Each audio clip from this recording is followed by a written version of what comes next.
មានអារម្មណ៍កប់ទុកជាច្រើនដែលរូបបងចង់ប្រាប់ចង់ឲ្យមកស្ដាប់ពេញមួយជីវិតបងលងង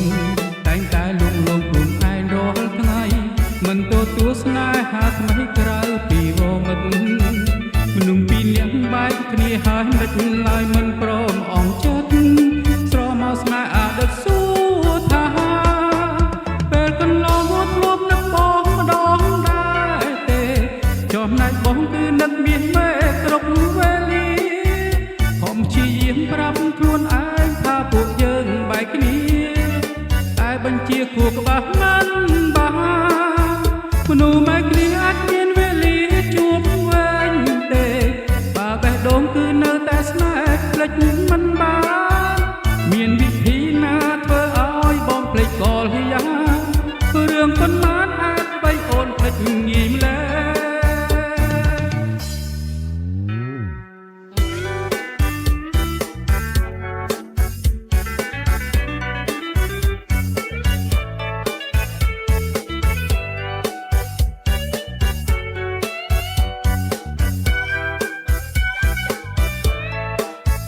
ស្នេហាពិតក្នុងមួយជីវិតប្រហែលជាមានតែម្ដង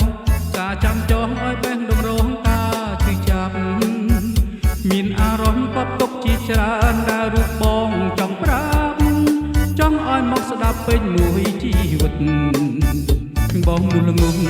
តែងតែលួងលោមខ្លួនឯងរាល់ថ្ងៃមិនទទួលស្នេហាថ្មីក្រៅពីវមិត្តមនុស្សពីរនាក់បែកគ្នាហើយមិនឡើយមិនព្រមអងចិត្តស្រមកស្នេហ៍អតីតសួរថាពេលកន្លងមកធ្លាប់នឹកបងម្ដងដែរទេចំណែកបងគឺនឹកមានមេគ្រប់វេលាខំព្យាយាមប្រាប់ខ្លួនឯងថាពួកយើងបែកគ្នាតែបញ្ជាគួរក្បះមិនបានមនុស្សបែកគ្នាអាចមានវេលាជួបវិញបើបេះដូងគឺនៅតែស្នេហ៍ភ្លេចមិនបា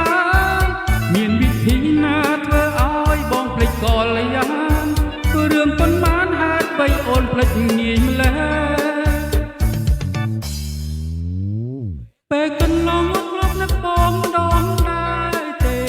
ចំណែកបងគឺនឹកមានមេគ្រប់វេលា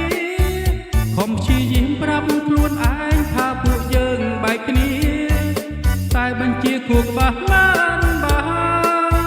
មនុស្សបែកគ្នាអាចមានវេលាជួបវិញទេបើបេះដូងគឺនៅតែស្នេហ៍ភ្លេចមិនបានមានវិធីណាធ្វើឲ្យបងភ្លេចកលយ៉ាងរឿងប៉ុន្មានហេតុបីអូនភ្លេចងាយម្ល៉េះមានវិធីណាធ្វើឲ្យបងភ្លេចកលយ៉ាងរឿងប៉ុន្មានហេតុបីអូនភ្លេចងាយម្ល៉េះ